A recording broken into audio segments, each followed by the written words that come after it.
하나님의 말씀 읽어야 되겠죠. 예레미야 29장 10절서부터 14절 말씀까지 보고 김하영 집사님 찬양과 박철수 집사님 간증 영상 후에 말씀을 나누겠습니다. 29장 10절서부터 14절까지 여호와께서 이와 같이 말씀하시니라. 바벨론에서 70년이 차면 내가 너희를 돌보고 나의 선한 말을 너희에게 성취하여 너희를 이곳으로 돌아오게 하리라. 여호와의 말씀이니라. 너희를 향한 나의 생각을 내가 아나니 평안이요 재앙이 아니니라.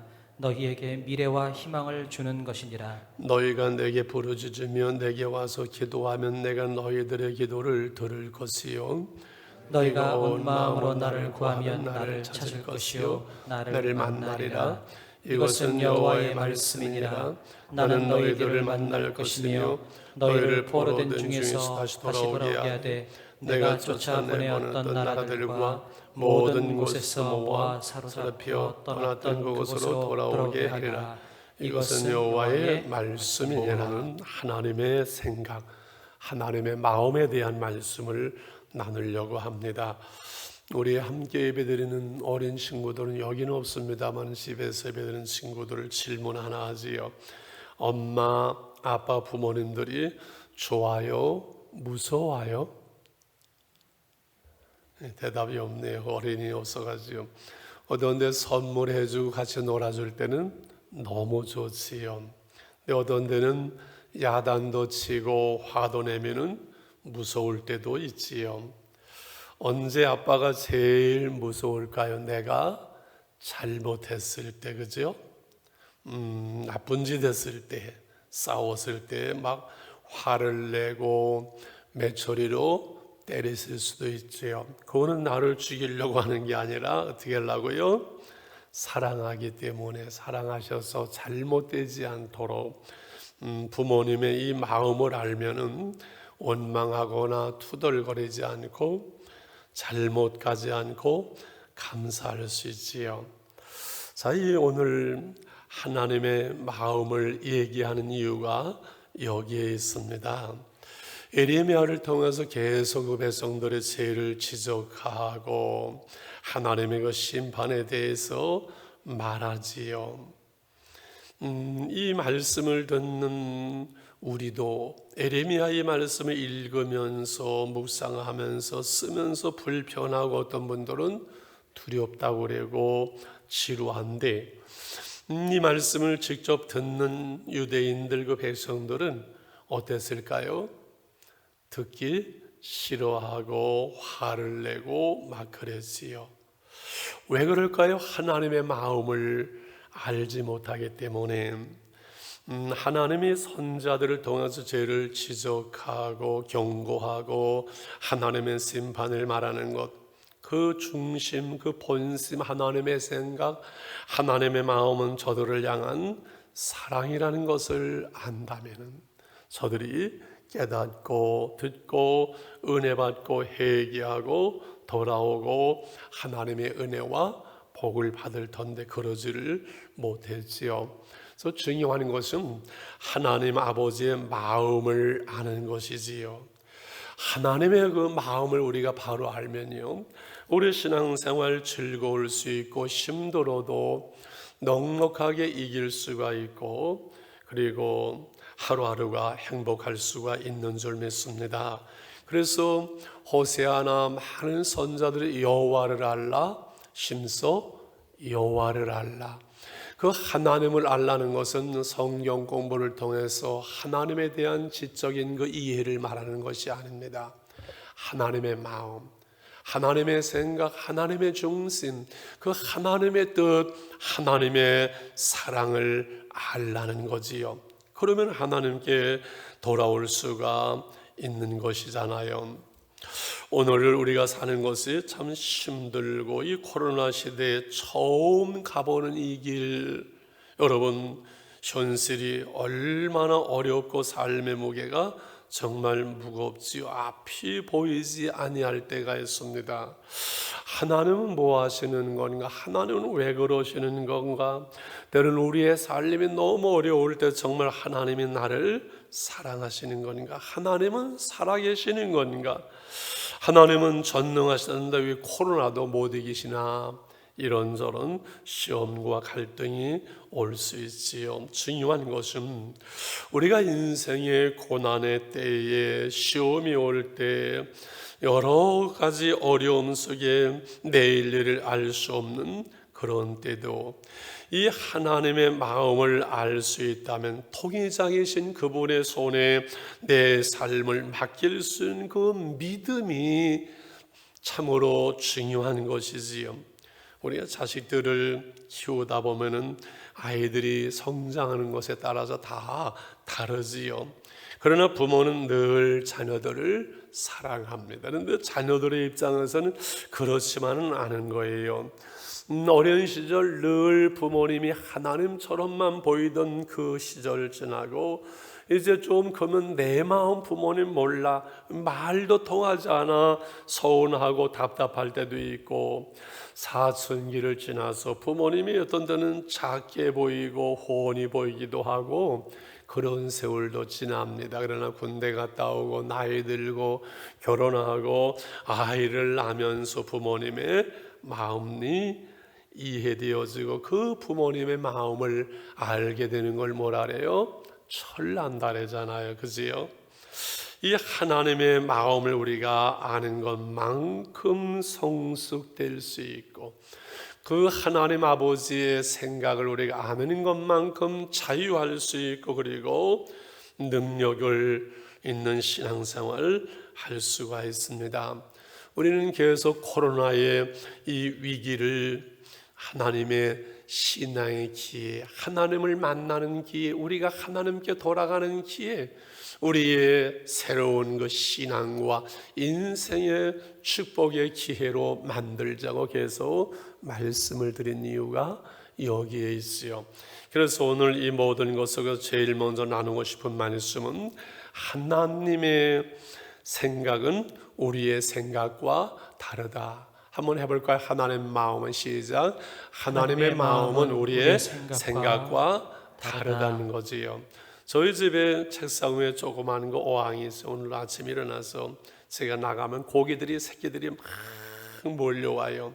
저희 그 며느리 집에서 준 그 고기 새끼들인데 구피라 그래요. 왜 며느리 집이라고 아들네 집이라고 안 하는 그 이유는 아마 여러분이 짐작하시길 바랍니다. 지금 유모하는 중인데 몇 년 지나고 애들 둘 낳다 보니까 내가 보니까 실권이 벌써 며느리한테 내려와 있는 것 같아요. 이게 가정의 전통인 것 같아요. 이놈들이 밥을 주면은 막 몰려들어와서 난리를 치는데 여태 고맙다는 말 한마디 하는 놈들 못 봤어요.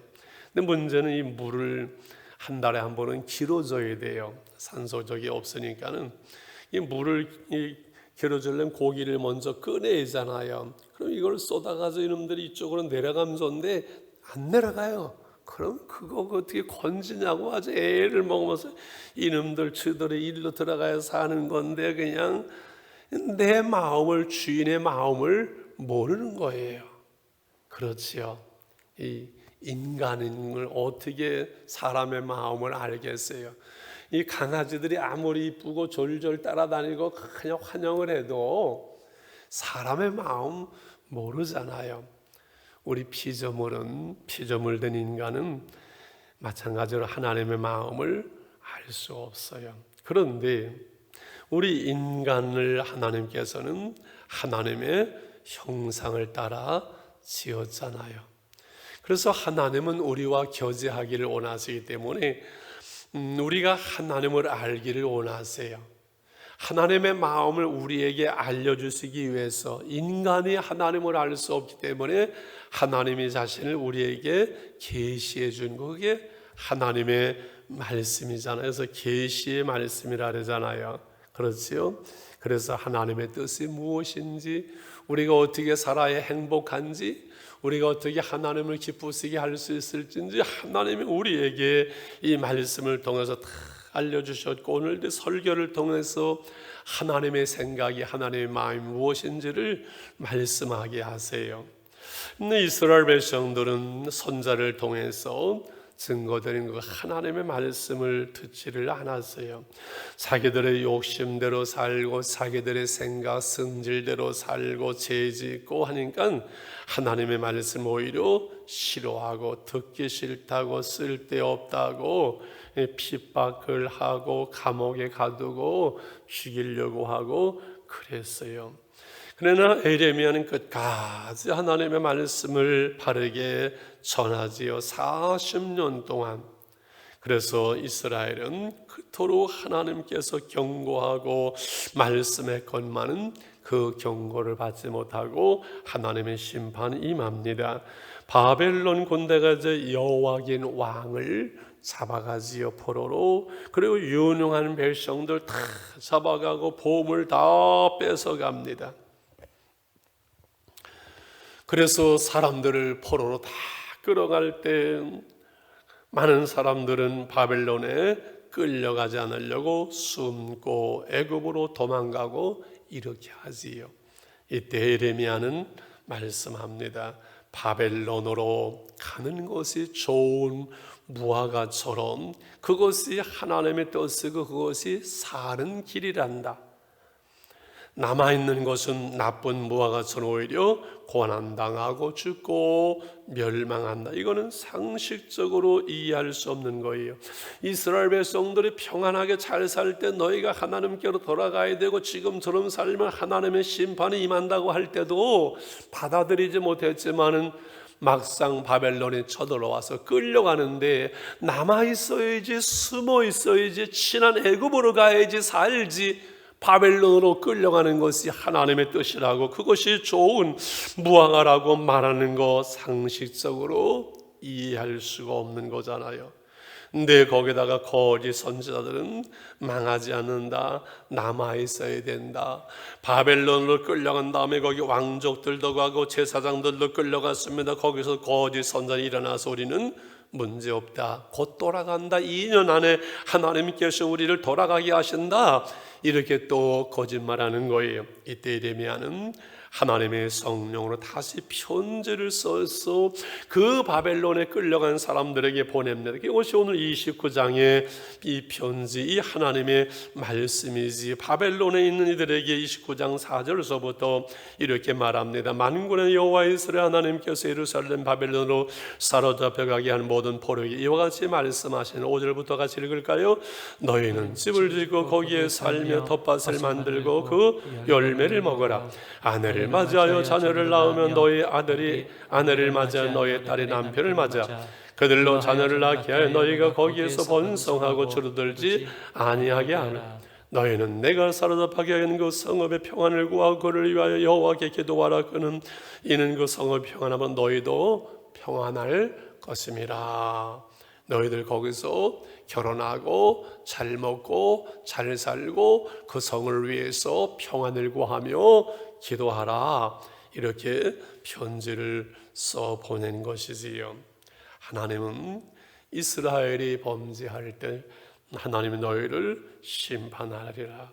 그리고 바벨론 포로의 70년이 저들이 되었지만은 그 바벨론에서 깨닫고 하나님께로 돌아가고 말씀의 운동이 일어나고 에스겔 다니엘 같은 선자들이 일어나고 하나님의 구원의 계획을, 하나님의 뜻을 이루고자 하는 하나님의 계획이 있었어요.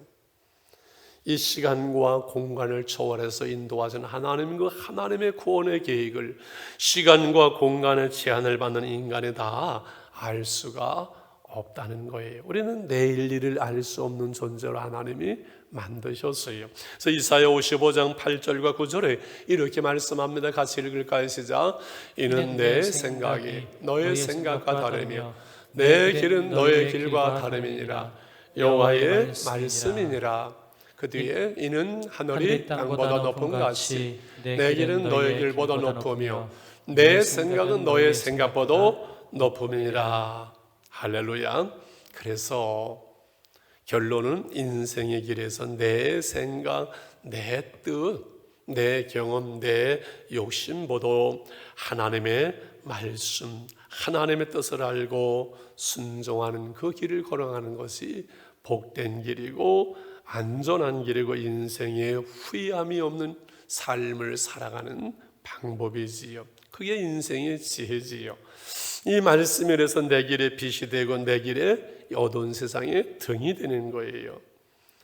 이 하나님의 말씀은 신앙과 삶의 원칙이 되고 표준이 되어지고 지혜가 되어지고 능력이 되어지는 거예요.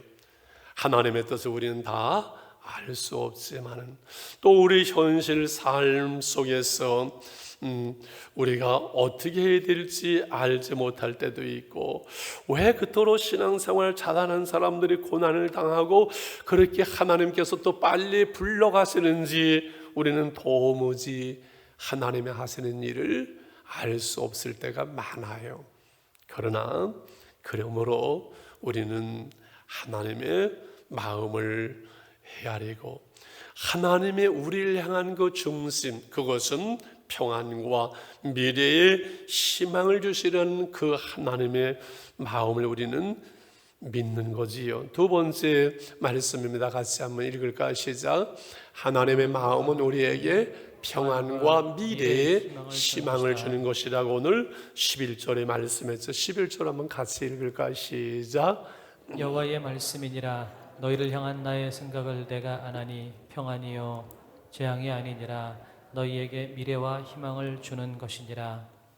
하나님은 우리에게 재앙을 주거나 우리를 두려워하는 마음을 주거나 하는 게 하나님의 평안, 이것이 하나님의 마음이고 우리 미래에 희망을 주시기를 원하는 것이 하나님의 마음이에요.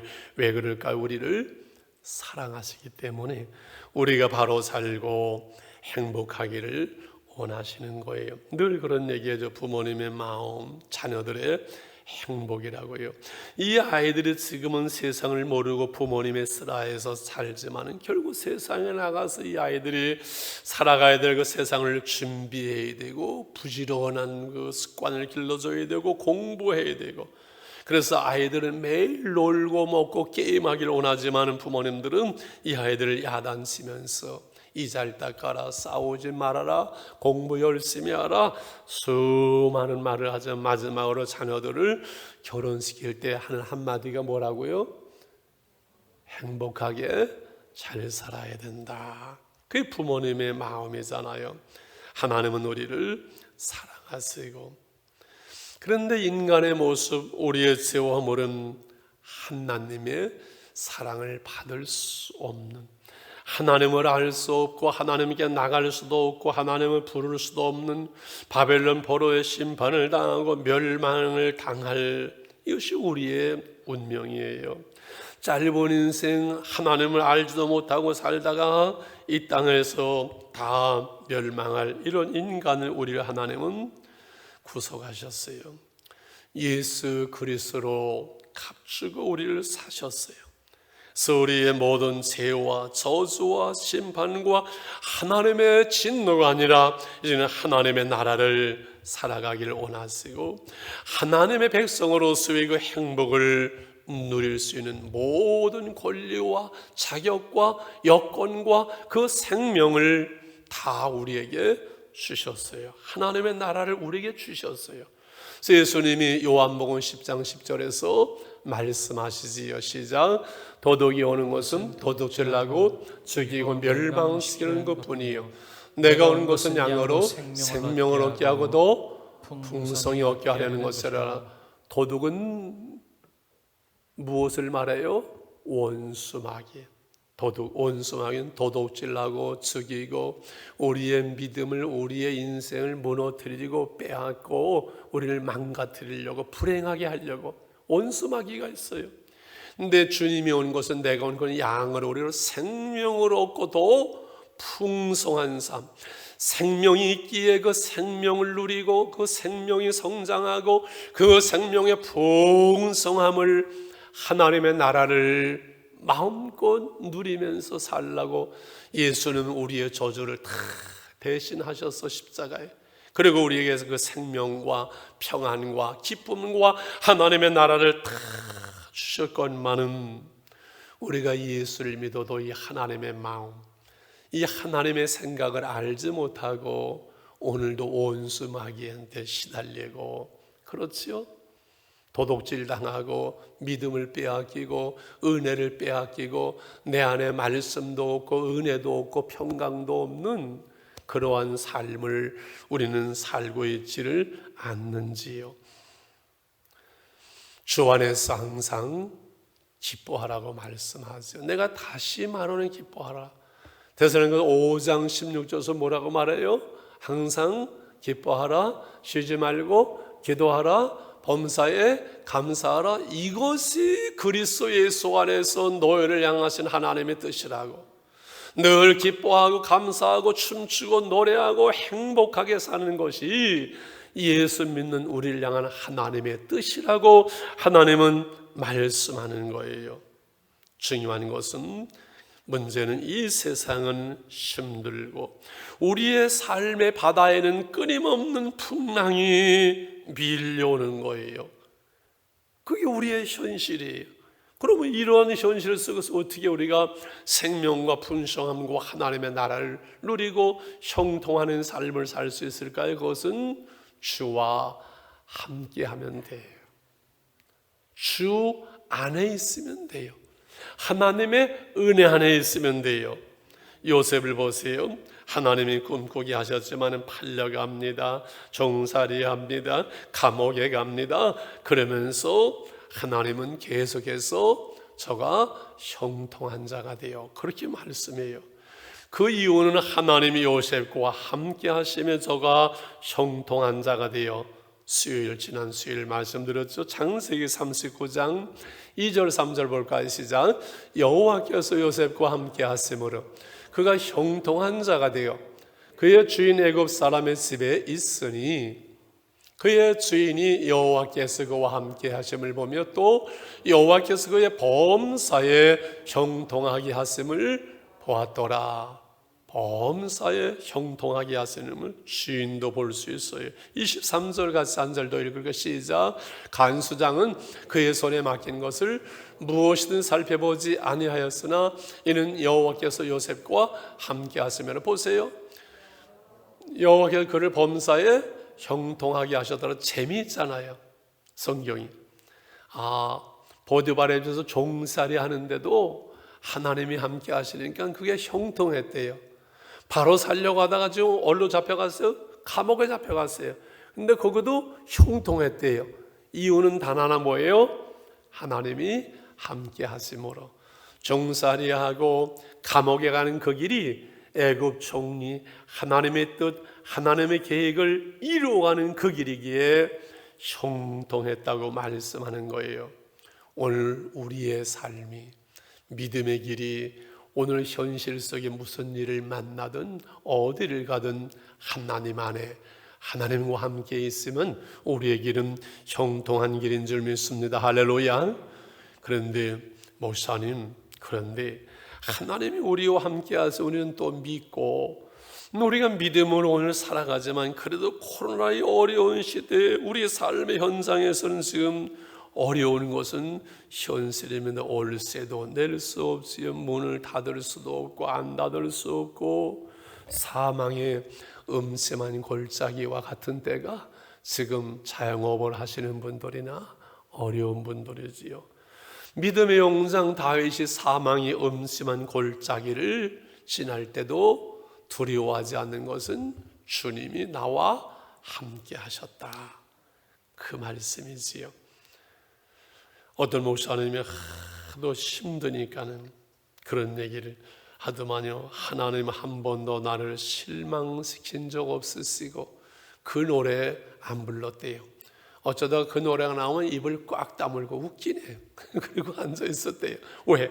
죽겠으니까 화가 난대요. 맨날 실망하고 힘들고 오늘도 낙심하는 현실인데 하나님 한 번도 나를 실망시킨 적 없으시고, 아무리 찬양하지만 마음에서부터 우러나야지 그 찬양을 부를 때는 입을 다물었대는데 세월이 지나고 하나님의 은혜가 회복되어지고 그 고난의 날들, 훈련의 때가 끝난 다음에 되돌아보니 그 고난의 날들 속에 나 홀로 거는 것이 아니라 하나님이 나와 함께 하셨고, 내가 그거를 알았다면은 하나님 한 번도 나를 실망시킨 적 없었고 신나게 노래하면서 걸어올 걸, 괜히 내가 그 하나님의 마음을, 하나님의 생각을 몰라가지고 괜히 투덜거리고 원망하고 입 다물고 있었노라고 그런 고백을 합디다. 빈손 들고 영국으로 건너가고 미국으로 건너가서 세계 무역협회의 부총재가 되신 이돈 장로님의 간증을 계속 보내드리고서는 한 열흘째 그 찬송을 매일 그 간증을 듣고 있어요. 그분이 미국에 처음 LA 살 때 양말 장사로 시작을 했대요. 양말 장사. 양말 장사가 양말 팔다가 그것이 안 되니까는 이제 매일 그 일하러 나가야 되는데 이상하게 줄을 쭉 서서 일 나갈 사람을 끊으면 자기 앞에서 끊어지고 자기는 못 나간대요. 이 하나님은 이거 나를 도와주시는 거야? 놓아주시는 거야? 나까지 끊어져야지, 앞에서 끊어져. 이게 말이 안 되잖아요, 하나님 믿는 사람이. 근데 어떤 데 딱 재수 좋게 딱 들어가서 일을 나가면 그날은 비가 와서 일을 못 한대요. 그럼 그랬대요. 하나님 안 도와주시려면 방해는 하지 말아야지요. 그런데 그분이 세계무역협회의 부총재가 되어서 어느 나라에 가면 그 나라의 대통령과 대등하게 대화할 수 있는 그런 수준과 전 세계에 복음을 전하고, 비행기 타고 교회 주일 지키고 다시 비행기 타고 오고, 지금은 하늘나라에 가 계세요. 62세에. 참 하나님께서 하시는 그 일도 우리가 이해하지 못하지요. 그런 유능한 사람을 왜 그렇게 빨리 들어가시는지 나는 알 수 없어요. 자, 중요한 것은 세상의 연슬이 힘들고 어렵고 때로는 헤쳐나갈 힘도 없는 것 같아요. 코로나의 이 어려운 상황, 여러분 그렇잖아요. 이게 도무지 뛰어넘을 수 없는 사방이 다 막혀있는 상태에 사람들이 얼마나 많은지 몰라요.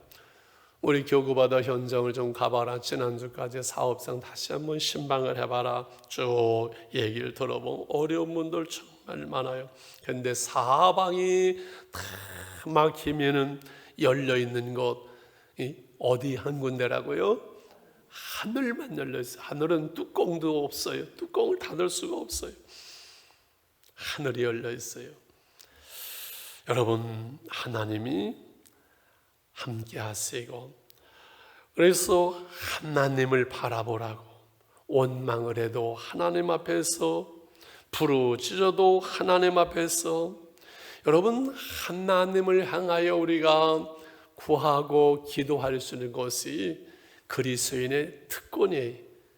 우리 예수 믿는 사람에게 준 가장 놀라운 특권은 우리 아버지께 구할 수 있는 거예요. 이 특권을 던져버리면, 이 특권을 놓치면요, 우리는 아무것도 아니에요. 이 세상에서. 이해가 가세요? 군에서 여러분 무전기 망가지면요, 그 군대는요 끝난 거예요. 이 세상을 살면서 하나님을 향하여 열려있는 이 하늘을 향해서 기도할 수 있는 그 기도의 질이 우리의 특권인데, 그거를 놓치면, 그게 끊어지면 여러분 우리가 무슨 소망으로 이 세상을 살아갈 수 있고 이길 수가 있겠어요? 그래서 사방이 막히는 것은요, 하나님이 내게 돌아오라고, 나를 바라보라고, 나와 교제하라고, 너 내 힘으로만 사는 거 안 되지 않니? 나를 의지하라고 하나님이 말씀하시는 거예요. 그게 하나님의 마음이고 하나님의 생각이에요. 그래서 마지막으로 하나님의 마음, 하나님의 평강, 주 안에서 삶은 말씀과 기도로 되어지는 것. 우리는 말씀과 기도를 통해 하나님을 더 알게 되고 하나님을 느끼게 되고 하나님을 누리게 되고 그 하나님과 동의하는 삶을 살아가는 거예요. 오늘 12절 말씀을 한 절을 같이 읽을까요? 시작. 너희가 내게 부르짖으며 내게 와서 기도하면 내가 너희들의 기도를 들을 것이요 내게 부르짖으며 환난을 당한 내게 부르짖으라. 내게 와서 기도하면 내가 너희들의 기도를 들을 것이요. 마지막으로는 눈이 뽑히고 잡혀가는 시드기야는 바벨론이 쳐들어오니까는 제사장 보내가지고서 예레미야에게 너 하나님께 한번 기도 좀 해봐라. 쟤네들 물러갈 줄 아는, 그건 기도가 아니에요. 환난을 당하여 부르짖고 하나님 앞에 나와서 하나님께 돌아와서 기도할 때 하나님은 들으시고 응답하시고 만나주시고 역사하기를 원하시는데, 다 죽게 되어도 하나님께 기도하지 않는 사람들이 있어요. 무슨 신분인지 몰라요. 13절 끝으로 한번 읽어볼까? 시작. 너희가 온 마음으로 나를 구하면 나를 찾을 것이요 나를 만나리라. 하나님의 생각을 아는 것만이 아니라 우리가 하나님을 찾고 하나님의 얼굴을 구하고 하나님의 은혜를 구하고 하나님을 구하면 하나님은 만나주시고 나타나시고 하나님은 역사하신다고 약속을 하는데, 사람들은 하나님을 찾지 않습니다. 하나님의 얼굴을 구하지 않습니다. 하나님의 은혜를 구하지 않습니다. 하나님의 지혜와 하나님의 그 능력을 구하지 않고 하나님 구경만 하세요. 내가 멋있게 내가 노력해서 내 열심으로 내 인생을 내가 한번 살아내겠습니다. 예수를 믿으면서도 많은 사람들이 그렇게 살고 있지 않나요? 뛰어봤자 벼룩인데 이 코로나의 이거를 넘는 사람이 없잖아요. 인간의 한계를 보라고 하나님께서 지금 우리에게 말씀하는 거 아니겠어요? 말씀과 기도로 하나님의 마음을 생각을 알게 되면, 말씀과 기도가 하나님과 우리와의 통로이기 때문에 그래요. 피조물인 우리 인간이 하나님과 교제하고 하나님의 은혜의 통로는 말씀과 기도 외에는 없잖아요. 말씀으로 하나님이 우리에게 하나님의 뜻을, 하나님의 생각을 주시고, 기도로 우리의 마음을, 우리의 생각을 하나님께 아뢰면서 우리가 하나님께 교제할 수 있는 것. 그래서 모든 말씀이 우리를 향한 하나님의 마음이고 우리를 향한 하나님의 사랑의 편지잖아요. 우리가 이 말씀을 읽고 또 듣고 묵상하고 쓰고 할 때 하나님의 임재하심이, 하나님의 말씀에 우리가 하나님의 뜻을 깨닫게 되고 하나님의 사랑이 느껴지고 하나님의 은혜가 임하고 하나님의 세미한 음성이 들려오고 하나님의 위로와 지혜와 복이 임하잖아요. 하나님의 사랑이 느껴지잖아요. 우리가 하나님을 그래서 의지하고 하나님을 생각하면서 기도할 때 하나님의 마음 위로와 평강이 또 우리에게 임하잖아요. 기도는 대화이기 때문에, 교제이기 때문에 우리가 어떤 사람과 대화를 하면요 힘이 생기고 위로가 되어지고 사람과의 대화 속에서 여러분 치유가 일어나요. 그렇잖아요. 여러분 힘들 때 무거운 짐을 하나님께 내려놓고 문제가 있을 때 그 문제를 가지고 하나님께 나가고 마음이 힘들 때 그 마음이 하나님을 향할 때 수고하고 무거운 신진자들아 다 내게로 내가 너희를 쉬게 하라. 그래서 우리가 깊이 기도하면 하나님이 내 앞에, 하나님이 내 안에 계시면서 하나님이 우리를 터치하시잖아요. 부부도 부모와 자식도 서로 서먹서먹할 때 허심탄회하게 대화를 나누고 터치하고 안아주고 그렇게 해보게 되잖아요. 우리가 기도할 때 하나님의 마음이, 하나님의 평강이 우리 안에 밀려오잖아요. 세상을 이길 힘이, 그 하나님의 지혜가, 하나님의 능력이 우리 가운데 임하잖아요. 두려워하지 말라고, 내가 너와 함께 하매란, 내가 너의 하나님이 됨이란, 내가 너를 도와주려 굳세게 하리라. 때로는 하나님의 세미한 음성이 우리 가운데 들려오잖아요. 제가 좋아하는 찬양, 기도가 있습니다. 기도의 찬양이 참 많잖아요. 주님의 마음을 본받는 자 그 마음의 평강이 찾아오면 험악한 세상을 이길 힘이 하늘로부터 임함이라. 가는 길 거칠고 험하여도 내 맘에 불평이 없어지면 십자가 고난을 이겨내시 주님의 마음 온 마음이라 주님의 마음 나가 살면서 그 거룩 고심 나도 이르리. 하나님의 생각을, 하나님의 마음을 지금 말씀드리는데, 여러분, 우리가 하나님의 마음을 안다는 것은 쉬울 수도 있고 어려울 수도 있지만, 조심스러운 것은, 저는 목사지만은 하나님의 마음을 다 안다고 말씀할 수가 없어요. 모르지요.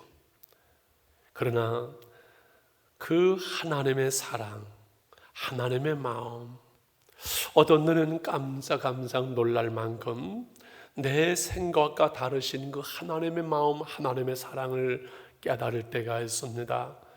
우리가 신앙생활을 한다는 것은, 나이가 든다는 것은요, 그 하나님의 마음, 하나님의 사랑을 깨달아가는 거예요. 작년에 깨닫던 그 하나님의 생각, 하나님의 그 사랑, 오래 깨닫는 것 또 달라요. 어떠한 상황 속에서, 사건들을 통해서 늘 우리는 하나님의 마음을, 그 하나님의 사랑을 깨달아가면서 성숙돼 가는 거지요. 저는 금요일 박영성 원사님 하늘나라 가셨는데 임종 예배를 제가 못 드렸어요. 어디 설교하러 간 데가 있어가지고 저는 심하게도 이렇게 간증을 틀어놓고서는 갔다 와야 되겠다. 그래서 갔다가 이제 밤에 늦게 돌아오는데, 제가 차에 아주 그런 기도를 했어요. 하나님, 제가 이번 주일은 하나님의 마음을 이야기해야 되는데 내일 토요일도 시간이 타이트하고 합니다. 하나님의 마음을 한마디로 말할 수 있는 것이 무엇인가요? 제가 차 안에서 기도하면서 그렇게 오는데 제 마음속에 그런 깨달음을 주세요. 그 집을 나간 아들을 기다리는 그 아버지의 마음, 그게 하나님의 마음 아니냐? 그 둘째 아들이 집을 나갔지만은 일상생활 속에 집안 식구들도 있고 성실하게 일하는 큰아들도 있어서 내색도 못하고, 그 아버지는 기다리는 모습도 보여주지를 못했어요. 그런데 그 아들이 돌아올 때 저 동구 밖에서 어깨는 늘어뜨리고, 어떻게 아버지께로 가지, 무슨 말을 하지, 아버지가 나를 받아줄까, 그렇게 아마 어깨를 늘어뜨리고 오는, 저 멀리 떨어지는 그 아들을 아버지는 언제 바라보고 맨발로 달려가서 그 아들을 끌어안는 그 아버지, 잘 돌아왔다, 고맙다. 아버지의 마음은 늘 그 집을 나간 그 아들 돌아올 그 동구 밖을 향하고 있었던 것이지요. 그 아버지는 허랑방탕하고 다 잊어버리고 사는 그 모든 시간 속에서 아버지의 마음은 늘 그 아들을 향하여 있었던 거지. 새 옷을 입히고 새 신발을 신기고 반지를 끼고 모든 것을 다 회복시켜 줍니다. 아무런 자격도 없고 의의도 없고 한 일도 없고, 한 일은 다 재산 까먹은 것 뿐인데 돌아온 그 하나만 가지고 끌어안고 사랑하는 그 아버지의 마음, 그것이 우리 하나님 아버지의 마음이지.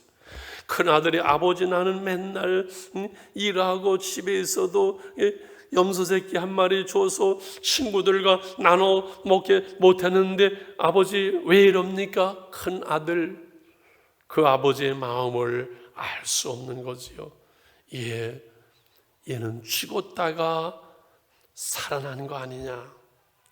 우리 인생이 시험물로 영 죽었다가 예수 그리스도로 말미암아 살아나서 오늘 주 안에 있는 이 하나님의 마음이 나타나고, 그 하나님의 마음과 사랑이 완성된 것이 골고다 언덕 예수님의 십자가지요. 그 십자가의 끔찍한 고통, 엘리 라마 사막단의 나야는 어떻게 나를 버리시나이까?